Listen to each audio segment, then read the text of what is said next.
축하합니다. 당신의 생방송을 축하합니다. 축하합니다. 축하합니다. 당신의 생방송을 축하합니다. 성동씨의 주객 전도!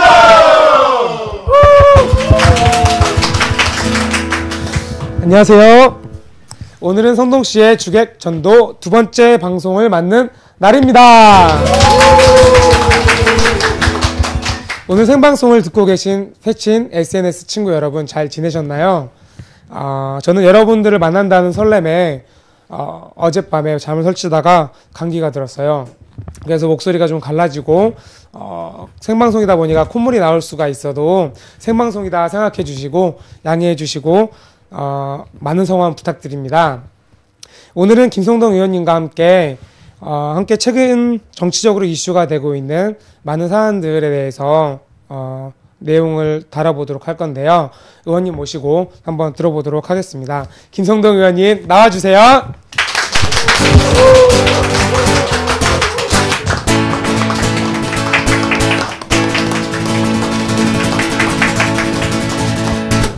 의원님 굉장히 화사하신데요. 글쎄 말입니다. 오늘 저만 이렇게 입었네요.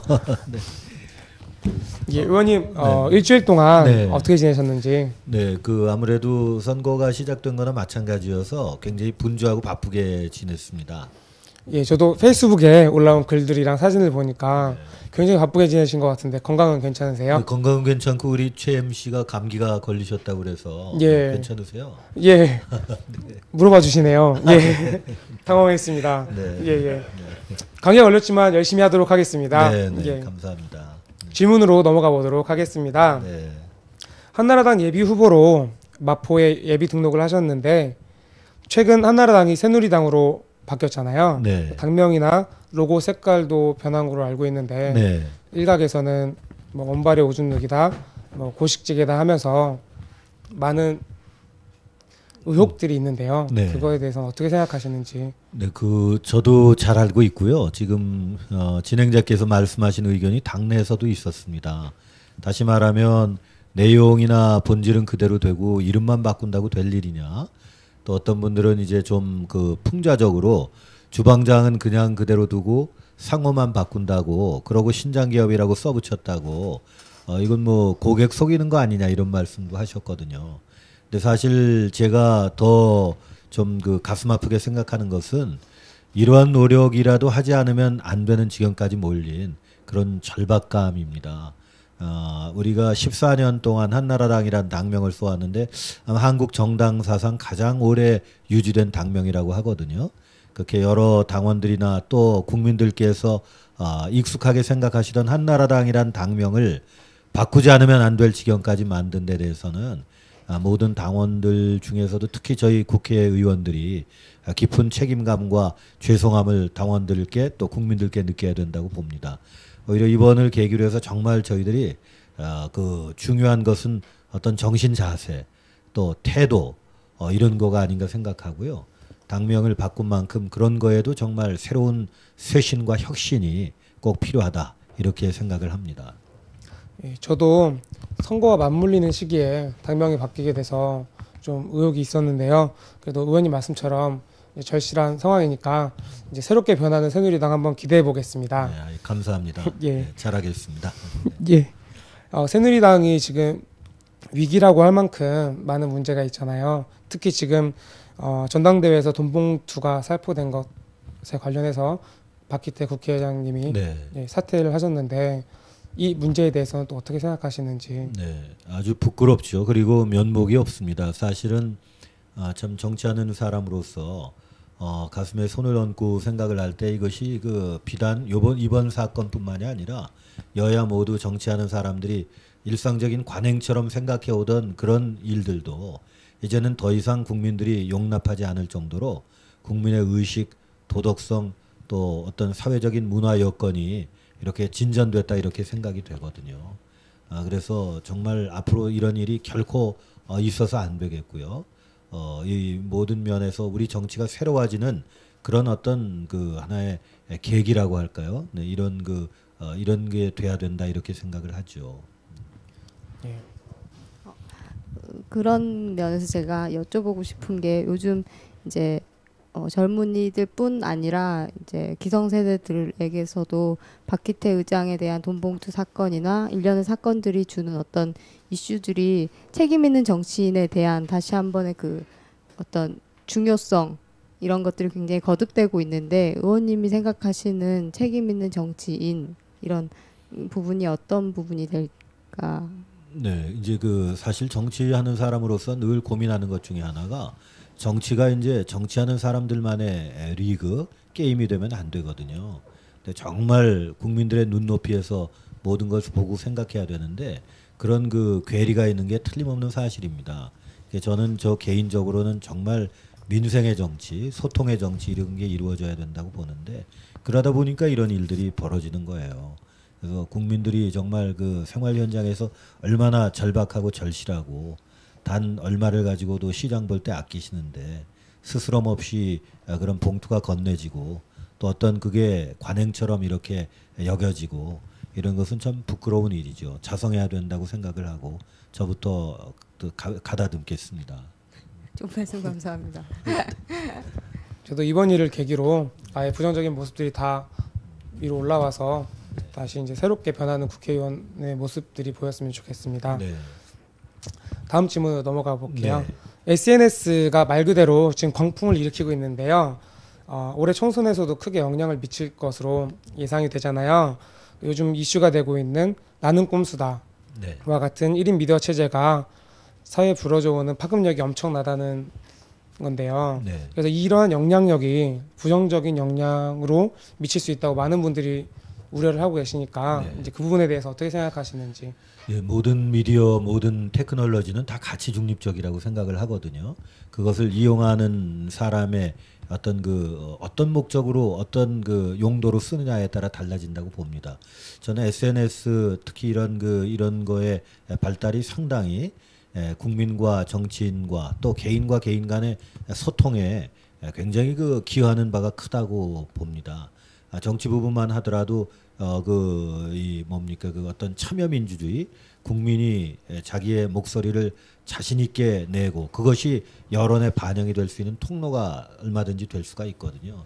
근데 이제 여기에 그림자가 있는 것이 이런 좋은 용도로 사용이 되면 좋은데 이것이 의도된 어떤 여론을 조작해서 확산시키는 수단이 되거나 다시면 어떤 면에서 일개인의 명예나 또 이 사회적인 그 파장이 큰 그런 그 비판 그런 의견들을 확산시키는 악용하는 그런 경우가 된다면 이건 걱정되는 일이겠죠. 그래서 저희들이 이 점을 잘 유의해야 된다고 보는데 요새 그 새로운 기술, 새로운 미디어가 많이 발달함에 따라서 오히려 제가 요구되는 것은 이것을 사용하는 사람들의 뭐라고 할까요? 좀 그 조심스러움. 네, 그래서 이제 뭐 네티켓이란 말이 있지 않습니까?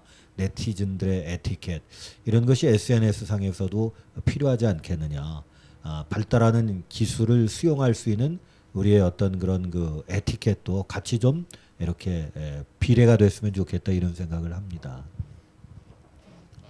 네, 저도 SNS 이야기가 나와서 여쭤보고 싶은 게 있는데요. 보시면 페이스북도 하시고 트위터도 하시고 블로그도 하시고 굉장히 열심히 하시는데 온라인이나 오프라인이나 이제 아무래도 그 한나라당에 대한 지금 뭐 구한나라당에 대한 새누리당에 대한 어떤 냉담함이나 어떤 오해들이나 이런 것들 때문에 그 많은 그 냉담함들이 굉장히 마음이 아프실 것 같다라는 생각이 들었어요. 그게 이제 온라인에서는 굉장히 이제 주류가 20대, 30대이기 때문에 더 그럴 수도 있고 또 오프라인에 이제 선거운동을 하시다 보면 이 마포을 지역에서도 굉장히 그 주민들의 그 반응들이 따뜻하지만은 않을 거라는 생각이 들기도 하고 의원님이 인터뷰에서도 그런 한나라당에 대한 어떤 질책들을 겸허히 받아들이시겠다라는 말씀도 하셨는데요.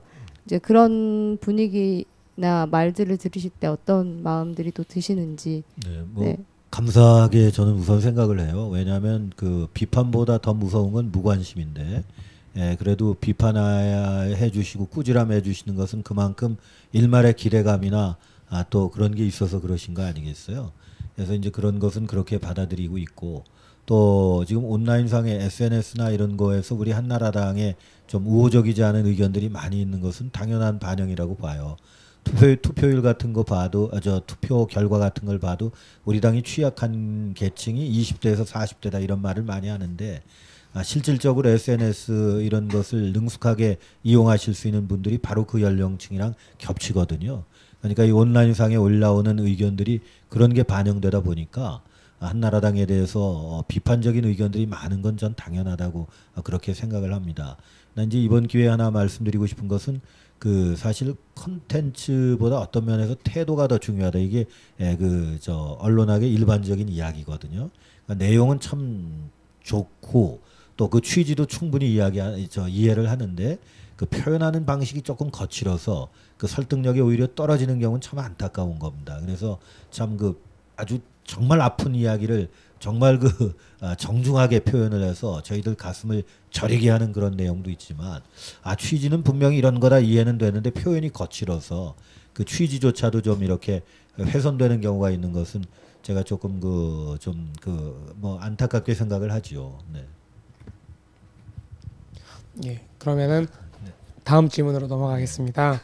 학교 폭력 문제에 대해서 여쭤볼 건데요. 요즘 학생을 둔 부모님들의 시름이 굉장히 크다고 들었어요.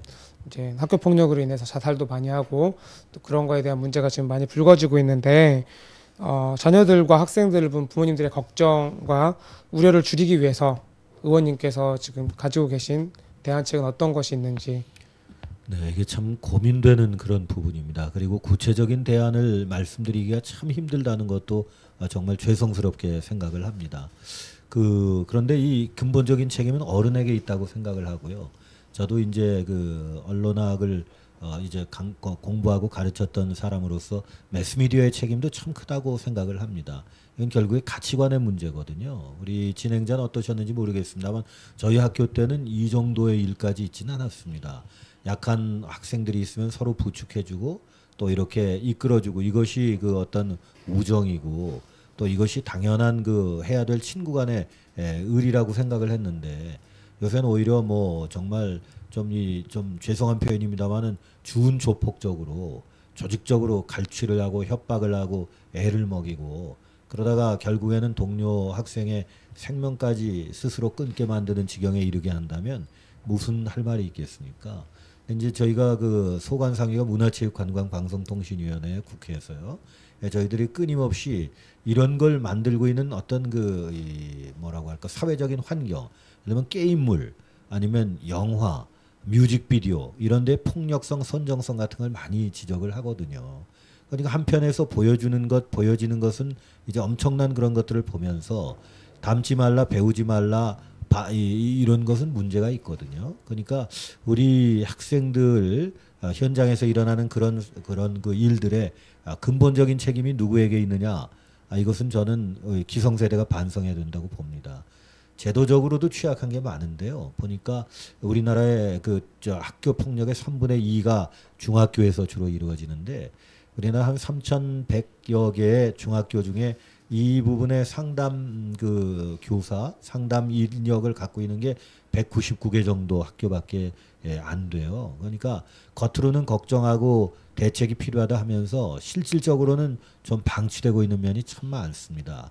그래서 이건 정말 심각한 사회적인 문제고 어떤 우리나라의 미래 세대에 관한 문제인데 또 누구나 우리 자녀의 문제가 될 수 있고요.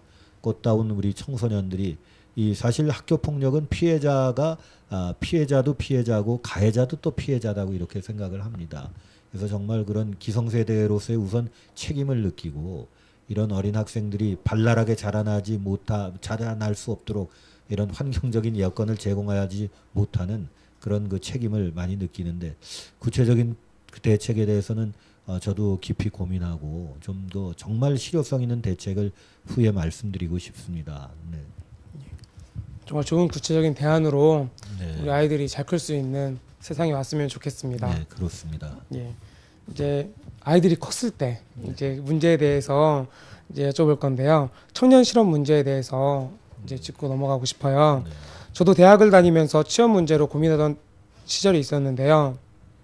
요즘은 더 심해졌다고 들었거든요. 네. 의원님께서 청년 실업 문제 해결에 대해서 가지고 계신 대안이 있으시다면 네. 말씀해 주셨으면 좋겠어요. 그렇습니다. 그 사실은 이 청년 실업 문제도 심각하죠. 네. 그리고 이게 굉장히 구조적인 문제입니다.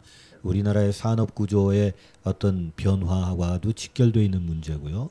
또 잘 아시는 대로 구직난이 있지만 구인난이 분명히 존재하고 있는 그런 문제고, 이것이 뿌리 깊게 말하면 아주 근본적으로 말하면 이제 사회적인 가치관과 문화와도 연결되어 있는 그런 문제입니다.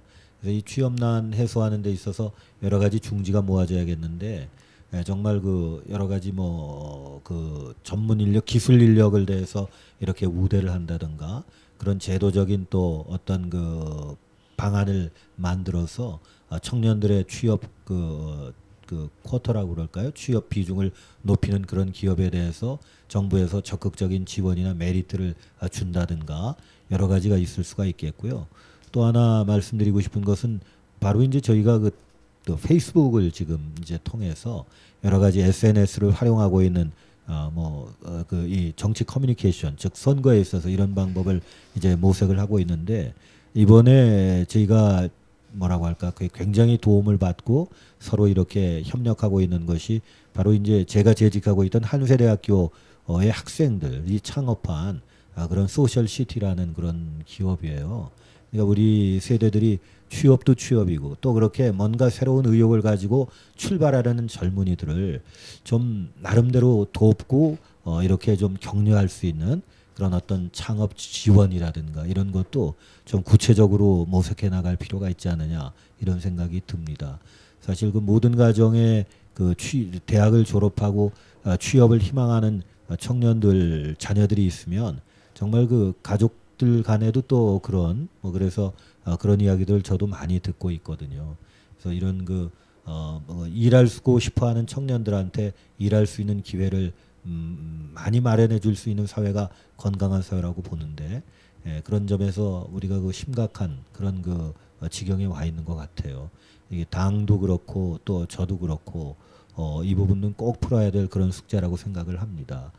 또 이제 제가 이제 마포 쪽에 보면 그런 또 이런 여러 가지 뭐라고 할까, 이 매스미디어나 콘텐츠 관련된 업체들이 많이 있어요. 그리고 또 언론사들도 많이 들어오고, 그래서 제가 역시 관심을 갖고 있는 이런 지역이 이쪽 지역이기 때문에 그런 기업들과 또 청년 일자리를 연결시키는 문제 같은 것도 개인적으로 많이 지금 검토를 하고 있습니다. 예, 그냥 귀한 말씀 잘 들었습니다. 이제 시간이 많이 흘렀기 때문에 이제 제가 마무리하고 이제 마치도록 하겠습니다. 귀한 시간 내주셔서 감사하고요. 아유, 제가 감사드립니다. 네. 감사합니다. 오늘 또 감기까지 걸리셨는데요. 네. 예, 다음 주에도 더욱 재밌고 국민들이 궁금해하시는 내용을 가지고 또 인사드리겠습니다. 다음 주에는 좀 폭발적인 반응으로 해주셨으면 좋겠고요. 저 다음 주에는 깨끗하고 건강한 모습으로 활발하게 진행하는 모습 보여드리겠습니다. 감사합니다.